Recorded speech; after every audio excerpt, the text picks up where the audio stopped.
Well, the rise in population over the years has seen its fair share of challenges, but without doubt, one of the biggest ones has to do with housing. We have a home crunch in this country. As we all know, any architectural project has to go through various approval processes, and things get stickier and stricter the farther you go, especially when federal funds are involved, or any government funds for that matter. And this slowdown in approval could be the cause of not having enough homes right now, invoking one to think about how American and the legislature can hasten approval and ramp up production while making sure things are up to code. We got to do all the things right, but we got to do it faster.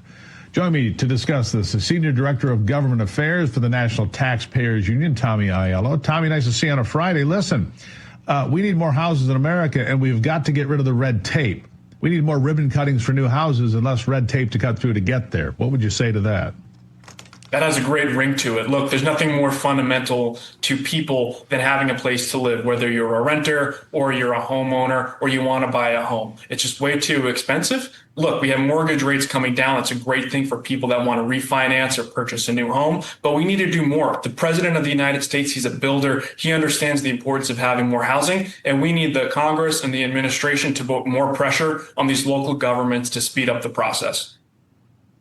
So what do we do to make that happen? Look, cutting red tape has been a cornerstone of this administration. For every new rule, you had to get rid of a bunch of other rules to get there. Why the slowdown? And look, I want to make sure the plumbing's right, the electrical's right, the roof is right. We want to make sure that building codes are followed, but there's got to be a way to expedite the process because it is slow. I'm in the process of redoing a house now that was involved with a fire. And just getting through the codes is half the challenge. We've got to do better. Yeah, it's a real problem. There's only so much the federal government can do in this space. But the way we look at it is local governments, they put up all these barriers, right? Los Angeles, for example, they require parking minimums just for single family homes. They require that 20% of all underground parking lots have to have EV chargers. In New York City, if you build over 100 stories, you're hit with all these extra compliance costs. So people are building up to 99 floors instead of that extra floor or more. So it's a real problem. There's a really good bill introduced by Congressman Mike Flood of Nebraska. He's a great conservative champion for housing. It's a bipartisan bill. It says if local governments want federal funds for housing, they need to show how they're reducing barriers to building. It's a great bill. We're proud to support it, and hopefully it gets passed by the United States Congress. Well, there you have it, Tommy. Look, we've got to do better. When you look at places like, I mentioned the fire that I have, but Pacific Palisades, Malibu, they haven't built anything. I don't even think they've cleaned much up so far because of what? Regulations in California, which are probably worse than just about anywhere else. But here they are with, 80,000 structures lost in those fires earlier this year. We have got to be able to do so much better.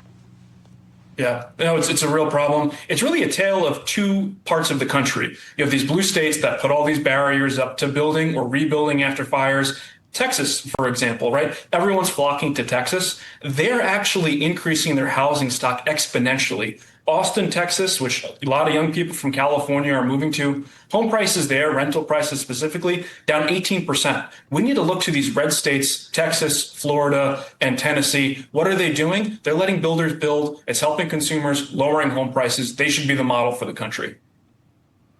Yeah, so how do we get there? I mean, we can't seem to agree on much of anything, not in state houses, not on the federal level. Is there something that Donald Trump can do? Is there something that people can do at the state level to expedite and without cutting corners? And that's an important part. Again, we want the plumbing right. We want the roof right. We want the electrical systems right. What can be done? I think the president can and should, with his administration, put pressure on these local governments to change some of these ridiculously silly laws. In San Francisco, you can't build over a certain height because it might block cloud coverage in some neighborhoods. It's little things like that. That's what we're talking about. We're not changing the laws, so we're cutting corners to what you said and putting people's safety in jeopardy. It's these silly laws like parking minimums, land sizes, height restrictions. That's what we should be doing to put pressure on these governments to change. And that's what Congressman Flood's legislation would do. But what the president can do is he can free up some federal lands, especially in the West, like Idaho or California, where all these pressures to increase that area where you can build housing.